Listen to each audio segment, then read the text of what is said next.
Suzuki to व्हीलरची धमाकेदार समर offer. उन्हाळ्याच्या सुट्टीत प्रवासाचा आनंद द्विगुणित करण्यासाठी श्री विनायक सुझुकी घेऊन आले आहेत। सुझुकीच्या सर्व गाड्यांवर आतापर्यंतच्या सर्वात भारी डील्स। संपर्क 94 23 98 97 81, 94 23 98 97 83 आणि 86 05 58 63 76। माजी आमदार वैभव नाईक यांची होणारी चौकशी प्रक्रियेचा भाग आहे। ती पूर्ण करावी लागते। मात्र मला खात्री आहे की वैभव नाईक यातून सही सलामत बाहेर पडतील। वैभव नाईक यांच्याशी माझे जवळचे संबंध असून अनेक वर्षे आम्ही एकत्र काम केले आहे। ते चांगले व्यावसायिक असून त्यांच्याकडून असे काही झाले असेल असे मला वाटत नाही, असं मत माजी मंत्री आमदार दीपक केसरकर यांनी व्यक्त केलं आहे। पाहूयात। असे की चौकशीच्या प्रक्रियेचा हा भाग आहे आणि त्याच्यामुळे शेवटी ती प्रक्रिया पूर्ण करायला लागते आणि माझी खात्री आहे की वैभव नाईक याच्यामधून सही सलामत बाहेर पडतील आणि ते माझे त्यांचे जवळचे संबंध आहेत। अनेक वर्ष आम्ही एकत्र काम केलेले आहे, चांगले व्यावसायिक आहेत, त्याच्यामुळे त्यांच्याकडून असं काय झालं असेल असं मला वाटत नाही। आणि पाहायला गेलात तर कॉक्रोच जनता पार्टीचा जन्म झाला आणि आज राज्याभिषेक दिनी जंतर मंतरवरती दिपके म्हणून जे आहेत ते आंदोलन करतायत। नेट पेपर खोटी संदर्भात त्यांनी युवकांना आपल्याकडे आकर्षित केलं। या आंदोलनाकडे कसं पाहतात? एक गोष्ट अशी आहे की एखाद्या स्टेटमेंटवरून एखादं आंदोलन उभं राहावं अशी परिस्थिती नाही आहे। शेवटी झालेल्या स्टेटमेंटचा वापर करून हे केलं जातं आहे, हे कितपत योग्य आहे याच्यावर कॉमेंट देण्याएवढा मी मोठा नाही। भारताची जनता याच्यावर विचार करेल। शेवटी अतिशय चांगलं असं प्रशासन आदरणीय मोदी साहेबांनी या देशाला दिलेलं आहे आणि आपली 10-15 वर्षापूर्वी कशी स्थिती होती, आपण परदेशात गेल्यानंतर आपल्याकडे कुठल्या नजरेने बघितलं जातं आणि आपल्याकडे आज किती आदराने बघितलं जातं। जे लोक परदेशामध्ये प्रवास करतात, दुसऱ्या देशांना भेटी देतात, त्यांनाच हा फरक जाणवू शकतो। अगदी प्रत्येक आपल्याकडे किती एअरपोर्ट होते, आज किती आहेत, किती मेडिकल कॉलेजेस होती, आज किती आहेत, या सगळ्याचं आपण शेवटी तुलना केली पाहिजे आणि जी प्रगती गेल्या 40 वर्षामध्ये होऊ शकली नव्हती ती त्यांनी 10 वर्षामध्ये करून दाखवलेली आहे।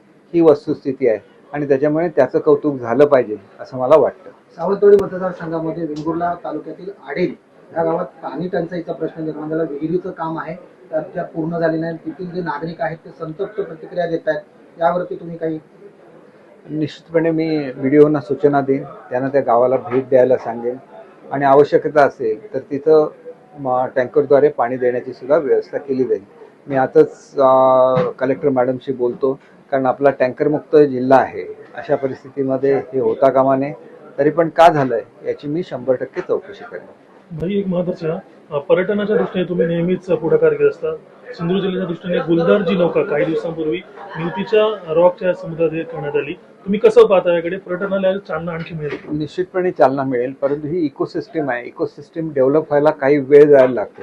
त्याच्यामुळे गुलदार नौका बुडवल्यानंतर मासे त्याला आपलं घर बनवतात आणि तसं घर बनवल्यानंतर ज्यावेळेला स्कुबा डायव्हिंग त्या भागामध्ये होईल त्यावेळेला माशांच्या वेगवेगळ्या प्रजाती या लोकांना बघायला मिळतील आणि त्याच्याचबरोबर ज्यावेळेला प्रवाह वाढत असतात त्यांना काही आधारसुद्धा लागतो। अनेक ठिकाणी चौकोनी कॉन्क्रीटच्या पोकळ असे ब्लॉक्स तयार केले जातात आणि ते समुद्रामध्ये सोडले जातात आणि त्या ठिकाणी प्रवाह वाढतात। आता असं एक स्ट्रक्चर मिळालेलं आहे, त्याच्यावर सुद्धा प्रवाह वाढेल अशी मी अपेक्षा करतो। शेवटी ही असलेली प्रवाह हे सिंधुदुर्ग जिल्ह्याचं एक खजिना आहे आणि तो खजिन्याचं संवर्धन झालं पाहिजे या दृष्टीने आणि त्याच्याचबरोबर प्रत्येकाला स्कुबा डायव्हिंग करता येतं असं नाही। लहान मुलं असतात, वृद्ध लोक असतात, हे स्कुबा डायव्हिंग करू शकत नाहीत आणि त्याच्यामुळे त्यांना ती सर्व समुद्राखालचं वैभव बघता यावं म्हणून हे अंडरग्राऊंड सबमरीन ही सुद्धा MTDCने बुक केलेली आहे, ती सुद्धा लवकरच येईल। अमेरिकेतून ही खरेदी करण्याच्या संदर्भातल्या चर्चा चालू आहेत। तसं झालं तर हे संपूर्ण खजिना हा पर्यटकांना खुला होईल आणि असं करणारं महाराष्ट्र पहिलं राज्य ठरेल।